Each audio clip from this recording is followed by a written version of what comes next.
है तेरा, बहुत कुछ सीखना है। हेलो बच्चों, आप सभी का आपके अपने YouTube चैनल एपी फीवर में स्वागत है।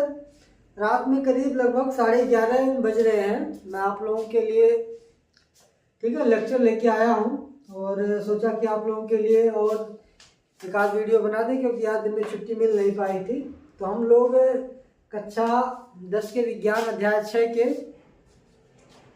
जंतु में पोषण में हम लोग आज डिस्कस करेंगे वाहन यानी कि ट्रांसपोर्टेशन को। इसके पहले तो हम लोग पढ़ चुके हैं, ठीक है, कि पाचन क्या होता है, श्वसन क्या होता है, यानी कि अगर भोजन पेड़ पौधे बनाते हैं प्रकाश संश्लेषण द्वारा, ठीक है, तो उस भोजन को कैसे पौधे अपने पूरे हर एक पार्ट में पहुंचाते हैं। इसके साथ साथ जो जीव जंतु हैं उसमें जो ऊर्जा होता है, भोजन होता है, वह शरीर के हर एक पार्ट तक कैसे पहुंचता है, इस चीज़ के बारे में हम लोग इस टॉपिक में डिस्कस करेंगे। तो हमारा जो टॉपिक है वो है ट्रांसपोर्टेशन। क्या है?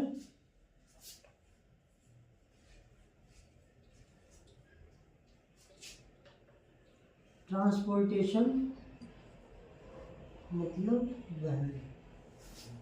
अब ट्रांसपोर्ट का मतलब क्या होता है? एक जगह से दूसरे जगह ले जाना, ठीक है, यानी कि भोज्य पदार्थों का जंतुओं में या पादपों में एक जगह से दूसरे जगह पे ले जाना क्या कहलाता है? ट्रांसपोर्टेशन या वहन कहलाता है।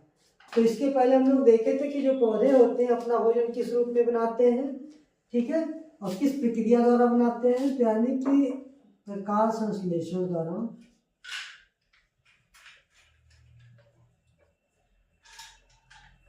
यानी कि फोटोसिंथेसिस द्वारा वो क्या करते हैं? अपने भोजन को बनाते हैं, ठीक है। तथा वह क्या करते हैं? पौधे हर एक पार्ट में प्रकाश संश्लेषण से क्या बनाते हैं? ग्लूकोज यानी कार्बोहाइड्रेट बनाते हैं, तथा वह हर एक पार्ट में क्या करते हैं? उसको पहुंचाते हैं। यानी कि जो पौधे होते हैं उसमें जो ट्रांसपोर्टेशन होता है वह मेनली दो चीजों द्वारा होता है। एक होता है जाइलम, एक होता है फ्लोएम, ठीक। तो इसमें हम चीज क्या समझने के लिए क्या करेंगे? जा से जाइलम, तो जा से जल, यानी कि पौधों में जो जल का ट्रांसपोर्टेशन होता है, यानी जल का जो वहन होता है वह कौन करता है? जाइलम करता है। यानी कि एग्जाम में आता है, ठीक है, 1 नंबर के क्वेश्चन उसमें पूछता है बहुविकल्पी में कि पादपों में जल का वहन या जल का ट्रांसपोर्टेशन कौन करता है? तो जल का ट्रांसपोर्टेशन कौन करता है? जाइलम करता है। कौन करता है? जाइलम करता है। इसके साथ साथ क्या दिया है, ठीक है, कि जो भोजन बनाते हैं, क्या बनाते हैं? भोजन बनाते हैं, तो भोजन का ट्रांसपोर्टेशन कौन करता है? तो भोजन का यानी फा से फ्लोएम, फा से फ्लोएम, और फा से क्या होता है? फूड, यानी कि फूड का ट्रांसपोर्टेशन कौन करता है? फ्लोएम करता है। यानी कि जो पौधे होते हैं अपना जो भोजन बनाते हैं उनका ट्रांसपोर्टेशन यानी कि पौधे के हर एक पार्ट में, हर एक सेल्स में, ठीक है, कौन सा ऐसा सेल है जो ले जाता है हर एक जगह में? तो होता है फ्लोएम। यानी कि फ्लोएम जो होता है पौधे के हर एक पार्ट में भोजन को पहुंचाता है, ठीक। अब इसमें हम देखेंगे कि जाइलम अपना काम कैसे करता है और फ्लोएम अपना काम कैसे करता है।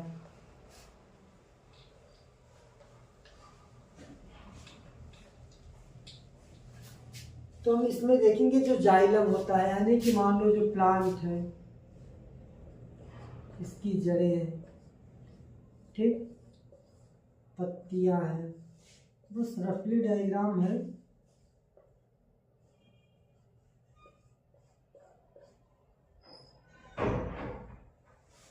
ठीक, तो क्या होता है? यहाँ पे जल रहता है, यह जल यहाँ पे क्या होते हैं? इनमें जाइलम पाए जाते हैं। क्या पाए जाते हैं?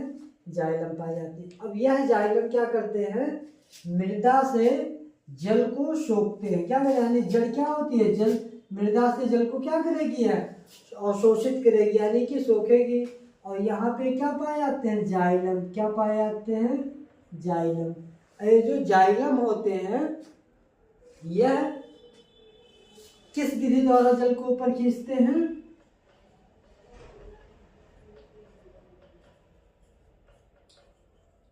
ट्रांसपायरेशन पुल इसे कहते हैं। क्या कहते हैं? ट्रांसपायरेशन पुल, यानी कि ट्रांसपायरेशन पुल विधि द्वारा यह क्या करते हैं? जल को खींचते हैं तथा यह पौधे के हर एक पार्ट में क्या करते हैं? जल को पहुंचाते हैं। क्या करते हैं?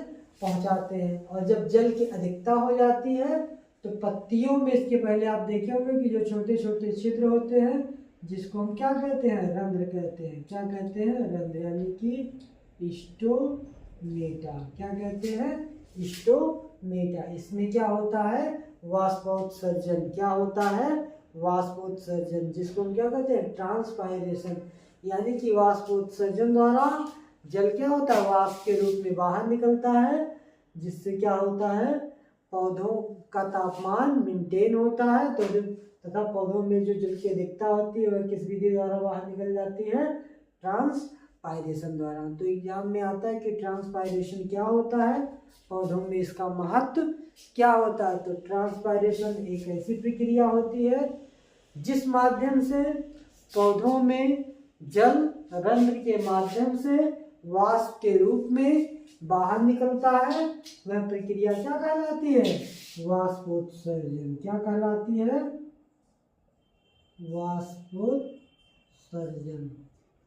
ठीक, वाष्प मतलब क्या होता है? ठीक है, वाष्पोत्सर्जन होता है। वाष्पोत्सर्जन द्वारा क्या होता है? जल जो होता है वाष्प के रूप में क्या होता है? ये वातावरण में चला जाता है। इसके बाद देखते हैं जो फ्लोएम होता है। क्या होता है? फ्लोएम। ठीक है, यह किसका वहन करता है? फूड का, यानी कि भोजन का। यानी जो भोजन होता है पौधों में हर एक पार्ट में किसके माध्यम से पहुंचाया जाता है? फ्लोएम के। अब फ्लोएम में जो होता है, इसमें फ्लोएम में दो पार्ट होते हैं। कितने पार्ट होते हैं? दो पार्ट होते हैं। एक होता है इसमें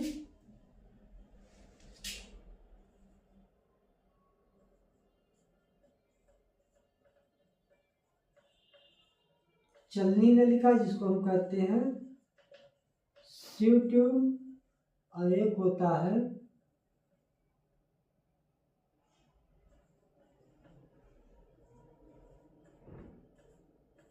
साथी कोशिका, जिसको हम कहते हैं कंपेनियन सेल, यानी कि जो चलनी नलिका होती है, ठीक है, वह ठीक है, इसका साथ कौन देता है? साथी कोशिका, जिसके सहायता से क्या करते हैं? पौधे के हर एक भाग में या भोजन को पहुंचाते हैं। यानी कि फ्लोएम अपना भोजन इनकी सहायता से पूरे पौधे के हर एक पार्ट में क्या करता है? पहुंचाता है। तो हम लोग ये देखें कि किस तरह पौधे में भोजन का और तथा जल का संवाहन होता है। इसके बाद हम देखते हैं कि जंतुओं में, ठीक है, ट्रांसपोर्टेशन कैसे होता है। यानी कि चाहे भोजन हो चाहे ऑक्सीजन हो, ठीक है, इसका ट्रांसपोर्टेशन कौन करता है? यानी जीव में। तो जीव में जो मेन होता है खाद्य पदार्थों को, ठीक है, या ऑक्सीजन को शरीर के हर एक भाग में ले जाने का जो कार्य करता है वो कौन करता है? ब्लड। कौन करता है? ब्लड। ब्लड को हम क्या कहते हैं? यानी कि रक्त। ठीक, जो ब्लड होता है या क्या होता है? तरल संयोजी ऊतक होता है। क्या होता है? तरल संयोजी ऊतक, यानी कि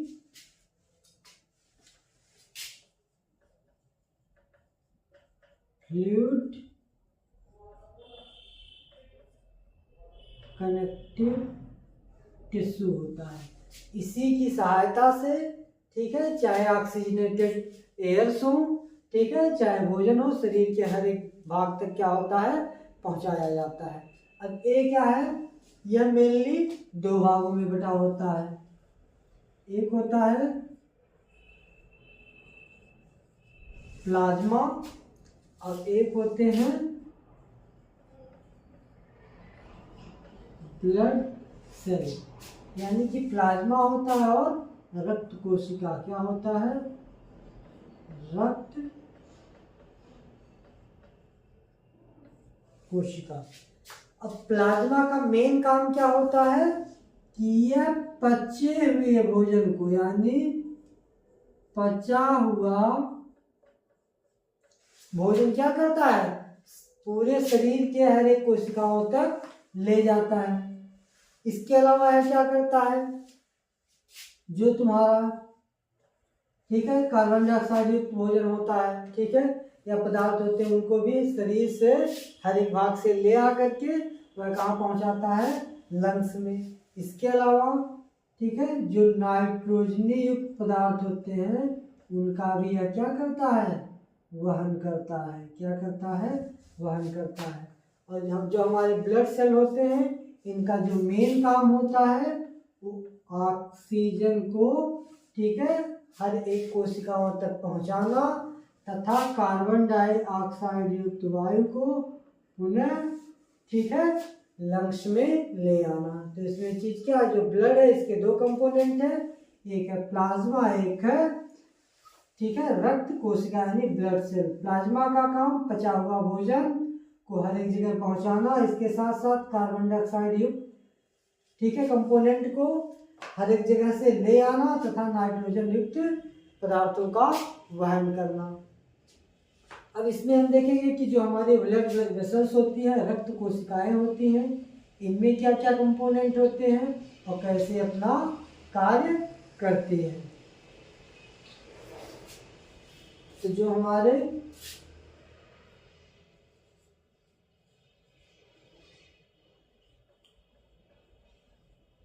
ब्लड वेसल्स यानी कि हमारे शरीर में पतली पतली नलिकाएं होती हैं, ठीक है, जिसके माध्यम से क्या होता है, ऑक्सीजन युक्त ठीक है तथा कार्बन डाइऑक्साइड युक्त ब्लड शरीर में फ्लो होते हैं, ठीक है, जिसको हम क्या कहते हैं, धमनी और सिरा कहते हैं। क्या कहते हैं, धमनी और सिरा। तो मेनली ये तीन भागों में बटा रहता है।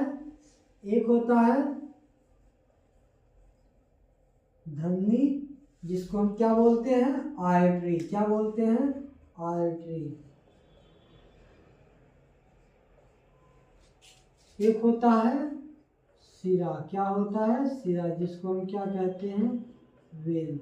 और एक होती है केशिकाएं।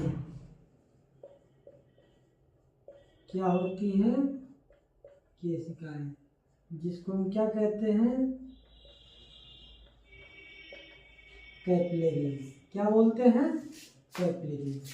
ठीक, तो धमनी जो होता है, धमनी को हम क्या बोलते हैं, आर्टरी। आ से आर्टरी, तो आ ठीक है, आ से ऑक्सीजन, यानी कि जो हमारी धमनी होती है इसमें किस तरह का ठीक है ब्लड फ्लो होता है, किस तरह का रक्त बहता है, तो ऑक्सीजनेटेड ब्लड, ठीक है, यानी कि ऑक्सीजन युक्त जो ब्लड होता है वह किसमें प्रवाहित होता है, धमनियों में। इसका जस्ट अपोजिट क्या होगा कि कार्बन डाइऑक्साइड युक्त ब्लड किसमें ठीक है बहेगा, तो सिराओं में। किसमें बहता है, सिराओं में। अब हम देखते हैं कि धमनी अपना कार्य कैसे करती है और सिरा अपना कार्य कैसे करते हैं।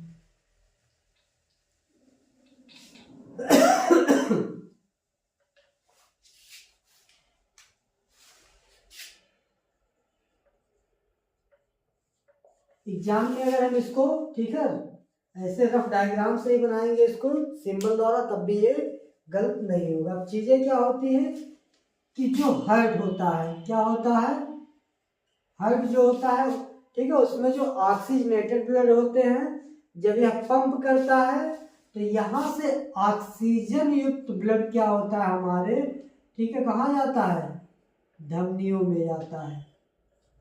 किसमें जाता है, धमनियों में जाता है।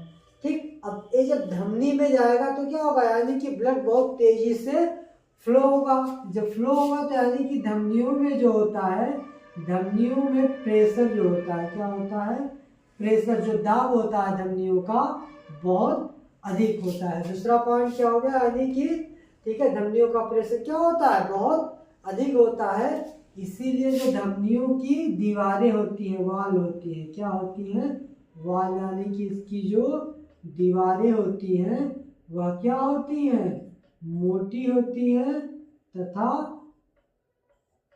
लचीली होती है, यानी कि इसमें कितना भी ज्यादा प्रेशर पड़े या फटे ना, ठीक है। और यही सब धमनियां, जो छोटी छोटी धमनियां होती हैं, यही सब मिल करके क्या बनाती हैं, कैपिलरीज बनाती हैं। क्या बनाती हैं, कैपिलरीज, यानी कि केशिकाओं का निर्माण करती हैं। और जब ऑक्सीजनेटेड ब्लड हमारे शरीर में, ठीक है, प्रयोग हो जाता है, उसके बाद वह किस में कन्वर्ट हो जाता है, कार्बन डाइऑक्साइड युक्त ब्लड में। तो वही होता है कि यह कैपिलरी, छोटी छोटी कैपिलरीज मिल करके, ठीक है, किसका निर्माण कर देती हैं, शिराओं का। किसका निर्माण कर देती हैं, शिराओं का, यानी कि वेन्स का। और इसी वेन्स के माध्यम से क्या होता है, कार्बन डाइऑक्साइड युक्त ब्लड फिर से हमारे हार्ट में आ जाता है। फिर यही प्रक्रिया क्या होती है, चलती रहती है। तो एक से अधिक बार, यानी कि एक बार ऑक्सीजन युक्त ब्लड और एक बार कार्बन डाइऑक्साइड युक्त ब्लड क्या होता है, हमारे हार्ट में आता है। इसीलिए हम इसमें किस तरह का सर्कुलेशन होता है, ठीक है, डबल सर्कुलेशन, यानी कि दोहरा, ठीक है, संवहन होता है। इसके बाद हम लोग देखेंगे कि हार्ट अपना काम कैसे करता है। हार्ट यानी कि हृदय अपना कार्य कैसे करता है, हृदय की बनावट क्या है, ठीक है। इसको देखने के लिए हम आप लोगों को, ठीक है, डिस्कस करेंगे अगले लेक्चर में, ठीक है। तब तक के लिए आप इसको अच्छे से रिवीजन कर लें। Thank you.